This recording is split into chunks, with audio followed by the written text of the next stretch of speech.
করতেছো কেন? আচ্ছা, এই যে রোজার খোঁজ খবর তুমি ঠিকঠাক মতো রাখো, কই যায় না যায়, কার সাথে মিশে না মিশে, এসব খবর আছে তোমার কাছে? ওরে বাবা, হঠাৎ করে এই সমস্ত খবর জানতে চাইতেছো?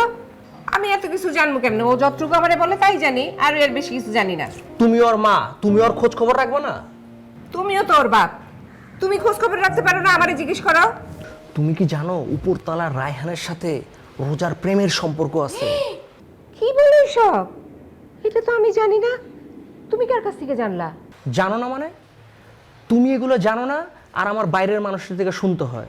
আচ্ছা ঠিক আছে, এখন থেকে আমি বাসায় থাকুম, তুমি আমার ব্যবসা বাণিজ্য দেখবা, আর আমি ঘরে থেকে খোঁজ খবর রাখুম, আর আমি দেখুম তুমি কেমন ব্যবসা বাণিজ্য করো। শোনো, খবরদার খোটা দিবা না কিন্তু। আমি যদি ব্যবসা বাণিজ্য বুঝতাম তাহলে আমি ঘরে বসে থাকতাম না, যে ব্যবসা বাণিজ্য করতে যাইতাম।